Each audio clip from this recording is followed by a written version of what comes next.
The Russian Ministry of Justice updates the list of foreign agents traditionally on Fridays. They include opinion leaders, human rights activists, politicians, journalists and activists, everyone whom the Kremlin considers an enemy. Moreover, according to the logic of the current Russian government, people must declare their unreliability themselves. At the end of October 2023, Radio Liberty journalist Alsu Kurmasheva was arrested in Russia because she did not ask the Federation Ministry of Justice to include her in the register of foreign agents.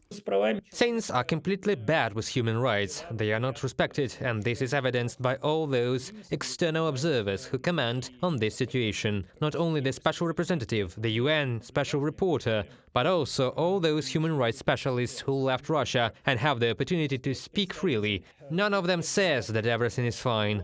Human rights activists, journalists and politicians whom Moscow included in the register of foreign agents turned to the UN Human Rights Committee to challenge their status. All their appeals to Russian courts were unsuccessful. Moreover, at a meeting of the working group of the UN Human Rights Council, a representative of Russia stated that there is no censorship in the country and the status of a foreign agent does not infringe on the rights of citizens. The United Nations Human Rights Council must decide whether all the procedures that the Russian government has inflicted on us are consistent with their international obligations. It is not without reason that we believe that we can achieve success in the Human Rights Committee. Now, a VPN service can also be a foreign agent. Moscow has repeatedly tried to take control of network users, and VPN services give citizens of the Federation the opportunity to bypass blocking and receive objective information, and not just propaganda from Russian TV. Now, in Russia, instead of banning the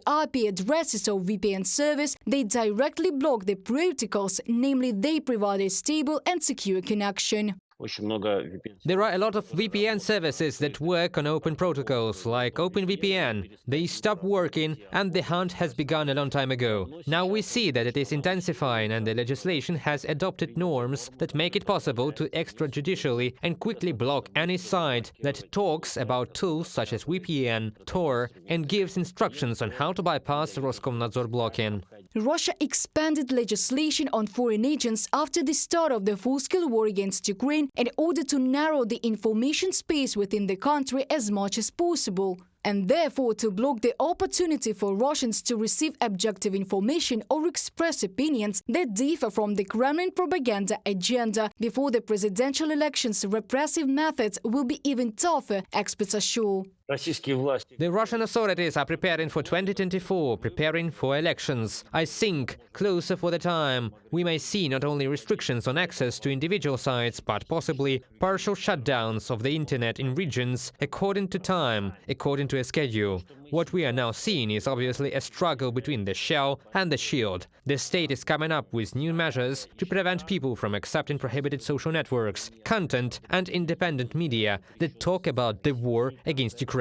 According to the publication Verstka, journalists and media representatives have become the largest professional group in the Russian register of foreign agents. Reported by Diana Kolesnik, Nikita Skoblikov, UATV News.